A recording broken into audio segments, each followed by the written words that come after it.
तक रही बात घुटनों पे चल के जाने की, तो जो छोटे कंट्रीज होते हैं जिनको ज़रूरत होती है वो बड़े कंट्रीज की तरफ जाते हैं। पूरी दुनिया में ऐसा ही हो रहा है कि एक तरफ वो इंडिया आउट की कैंपेन चला रहे थे कि निकल जाओ इंडिया मालदीव से, और अब हालात ये पैदा हो गए हैं कि उनको आना पड़ा इंडिया। माफी होती है, और जब एक इंसान दूसरे मुल्क में जा रहा है वो माफी मांगने जा रहा है, माफी मांग लेगा और जाकर दोबारा वो टूरिज्म चलाएगा। क्या लगता है इंडिया के प्राइम मिनिस्टर नरेंद्र मोदी मालदीव को माफ कर देंगे और क्या दोनों मुल्कों के ताल्लुकात में एक बार फिर से बेहतरी आ जाएगी? इंडिया के साथ हमारे एक हमसाया है, और इसके बारे में ये है कि हमसाये जो उनसे है ना वो ना चेंज भी नहीं होते, बात आपने सही कर दी है। और इंडिया का तो ये हिस्टोरिकली भी फिर हम इकट्ठे तो रहे। ये अलीगढ़ के लौंडों की शरारत ही पाकिस्तान बना दिया, ठीक है। जिन्ना साहब जो पूरी जिंदगी यूरोप रहते रहे, सिगार पीते थे, क्लीन शेव थे, ठीक है, वो जनाब आते हैं और कहते हैं हमें अलहदा मुल्क चाहिए। मालदीव के प्रेसिडेंट मुइज़्ज़ू 4 रोजा दौरे पर भारत पहुंच चुके हैं, और सबसे इंटरेस्टिंग बात यह है कि इंडियन एयरफोर्स के जहाज में वो मालदीव से भारत आए हैं। जी हाँ, इंडियन एयरफोर्स का स्पेशल जहाज मुइज़्ज़ू को मालदीव से भारत लेकर आया है, और जैसे ही वो भारत पहुंचे उनका रेड कारपेट वेलकम किया गया। ये वही मालदीव है जो कुछ अर्सा पहले तक इंडिया को आंखें दिखा रहा था,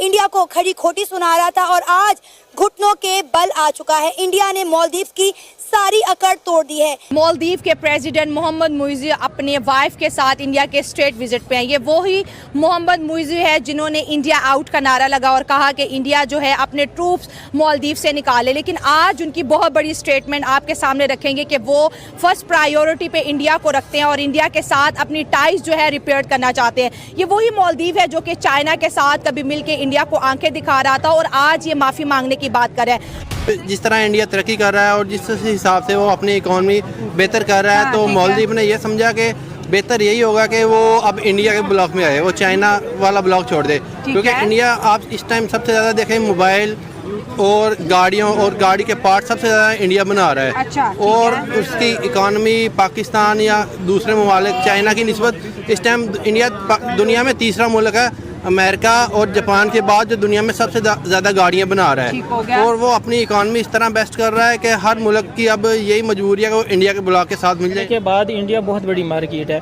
तो इन्होंने सोचा होगा कि हमारी अगर ग्रोथ चलेगी ना तो लाजमी बात है इंडिया के साथ चलेगी, लेकिन इनको एक सियासत लेवल पे लेके जाना, सियासी बयान देना, तो ये मेरे ख्याल में बहुत ज़्यादा गलत बयानी होगी। इस साउथ एशिया का फैक्ट है कि जो इंडिया है वो रीजनल पावर है। चाइना की जो पावर है वो साउथ चाइना सी और पैसिफिक ओशन में उनकी। लेकिन मालदीव की जो नई गवर्नमेंट आई है उसने ब्लॉक चेंज करने की कोशिश की है, लेकिन जब इंडिया के लोगों ने बाइकआउट किया है तो बड़ी पॉपुलेशन जो इंडिया की थी वो टूरिज्म के पर्पज से जाती थी वहाँ पे, ठीक है, बाइकआउट किया। उसके बाद उनकी इकोनॉमी को काफ़ी नुकसान हुआ है। सोने पे सुहागा क्या है? सोने पे सुहागा ये है कि भाईजान मोदी साहब ने जफी नहीं पाई, मोदी साहब ने गले ही नहीं लगाया मौजू को। मेरा ख्याल है प्रेसिडेंट मौजू जो है ये दुनिया का वाहिद लीडर है जिसको नरेंद्र मोदी साहब ने जफी नहीं डाली, वरना बंदा 2.5 फुट दूर भी होवे तो मोदी साहब वो खींच के जफी पा लेंदे ने, but he is the only man, he didn't hug him. ठीक, इंडिया आउट से इंडिया फर्स्ट कैंपेन चला दी है उन्होंने। देखिए ना, 5 लाख के मुल्क के लिए इतना खर्चा करने की क्या जरूरत है, ठीक है, या इतना करने की क्या जरूरत है? So it's a value.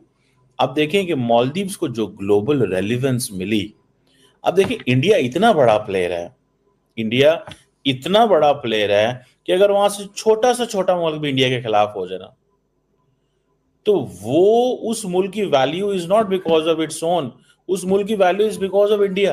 ये सच्ची बात करनी चाहिए। सो इंडिया की जो वैल्यू है उसकी वजह से उसकी वैल्यू है। पाकिस्तान को बेसिकली तो वो कह रहे हैं कि यार पाकिस्तान को छोड़ो, इसने कुछ भी नहीं, हमारे कंट्रोल में नहीं आना। सीधी सी बात है, उनको इस चीज का पता है ये हमारे कंट्रोल में नहीं आना। ये हम अगर पाकिस्तान के साथ कंसेंसस पैदा करते करते ऊपर चले गए ना, फिर नहीं होना। पाकिस्तान को इग्नोर करो। ये उनकी रिलेशंस जो होते हैं ये इंटरेस्ट बेस पे होते हैं, मजहब कौमियत इनकी बुनियाद पे नहीं होते, ठीक है।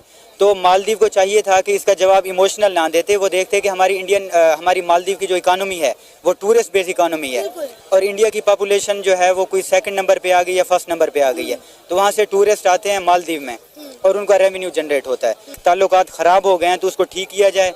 मालदीव के अगर प्रेसिडेंट इंडिया आए हुए हैं आपस में रिकन्सिलिएशन करना चाहते हैं तो बहुत अच्छी बात है। उन्होंने आंखें दिखाई हैं, आंखें दिखा के उन्होंने बोला क्या बिगाड़ लोगे मेरा, आप कुछ भी नहीं बिगाड़ सकते। तो उन्होंने कहा जी आप मेरा क्या उंगली तक नहीं मचोड़ सकते मेरी, आप कह रहे हो। वो जैसे उन्होंने अपना जजीरा बना लिया किस्म का, उन्होंने अपने कहते जी ये तो अब हमारी तो वैल्यू खत्म हो जाएगी, हम जैसी वैल्यू खत्म होगी उन्होंने कहा जी हम जाते हैं, हम रिक्वेस्ट ही कहते हैं घुटनों टेका आपने बात की। लेकिन आकर टूट गई ना मालदीव्स की, आकर टूट गई सारी मालदीव्स की। इंडिया को आंखें दिखा रहा था। मुझे बताएं, इंडिया को आंखें दिखाना कोई आसान काम है? तो आपको पता है कि एक दिन में 10 फ्लाइट जो है वो मालदीव्स की कैंसिल हुई थी। और मालदीव वो जजीरा है जो आपको पता है टूरिज्म पर ही चलता है। इंडियंस ने टोटली बायकॉट कर दिया, इनके रेस्टोरेंट, इनके होटल्स बंद हो गए थे और आज वही मालदीव जो है वो घुटनों पर आ गया है। ये एक मतलब आप ये कह लें कि उनकी फॉरेन पॉलिसी का एक बेनिफिट है, एक सक्सेस है, कामयाबी है इनकी कि उन्होंने उनके साथ ताल्लुकात को नॉर्मलाइज किया और उन्होंने खुद इनवाइट किया है सबसे पहले उन्हें मुइज़ो को, और रिसेंट इलेक्शन में ये इलेक्ट हुए। पाकिस्तान में तो इस टाइम गरीब की रोटी नहीं पूरी हो रही, आप पैसे की बात कर रहे हैं। हाँ। इधर आपको ये देख लें हालात जो मार्केट के हैं, लोग खाना खाने से बैठे हुए हैं, मजबूर है। जितनी इधर महंगाई हुई है और इंडिया तो कहीं हमसे ऊपर बेस्ट जा रहा है। इंडिया के वहाँ हमसे, इंडिया गवर्नमेंट हमसे खुशहाल जा रही है, अवाम हमसे खुशहाल जा रही है। प्रॉपर्टी के लौंडों की शरारत थी, पाकिस्तान बना दिया, ठीक है।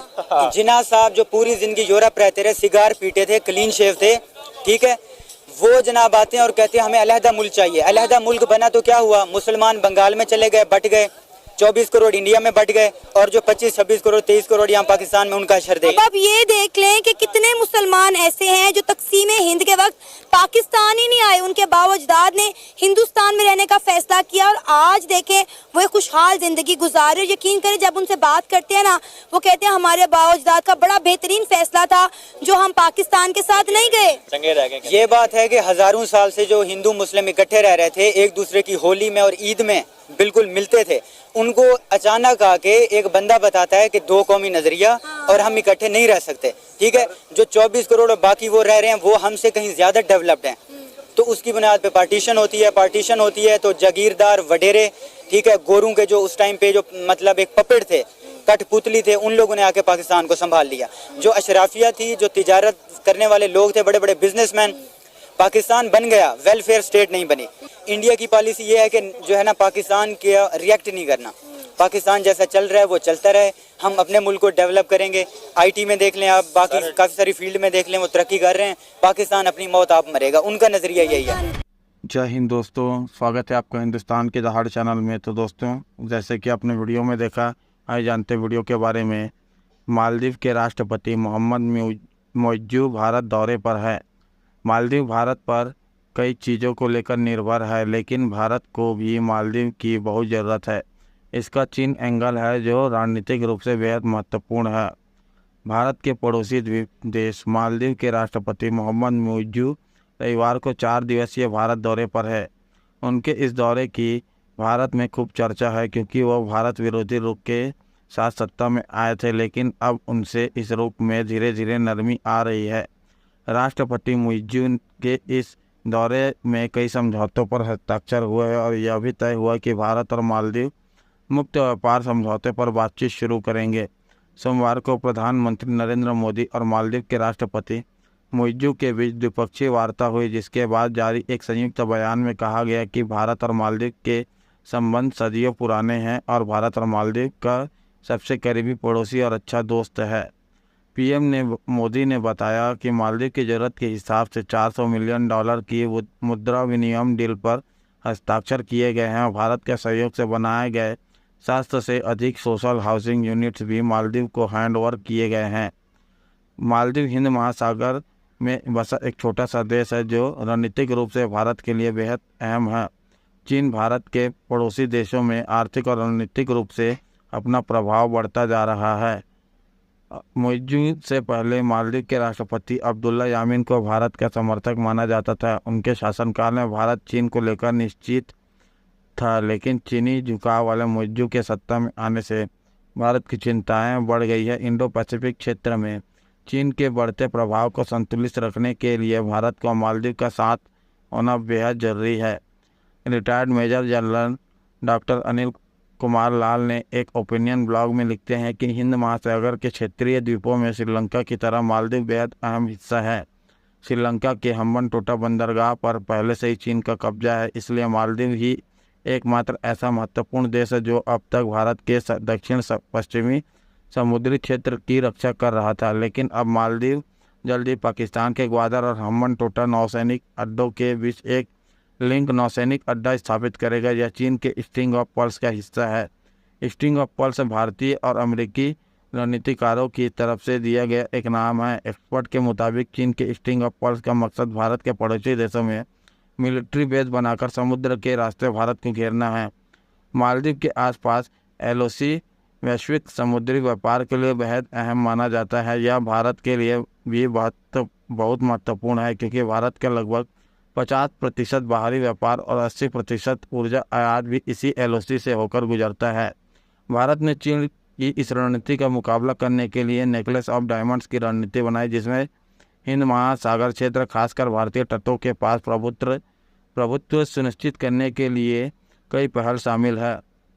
भारत इसके तहत अपने तटों के पास बंदरगाह का निर्माण कर रहा है। चीनी युद्धपोतों और पनडुब्बियों पर नज़र रखने के लिए तटीय निगरानी रडार CSR प्रणाली स्थापित कर रहा है। इस काम में भारत को मालदीव, श्रीलंका जैसे पड़ोसियों की सहयोग की जरूरत है। मालदीव के साथ भारत के रिश्ते भारत की इस रणनीति को भी ठेस पहुंचा सकते हैं। तो दोस्तों, अगर आपको ऐसी वीडियो देखना पसंद है तो हमारे चैनल को सब्सक्राइब करें तथा वीडियो को लाइक करना ना भूलें। धन्यवाद। जय हिंद, जय भारत।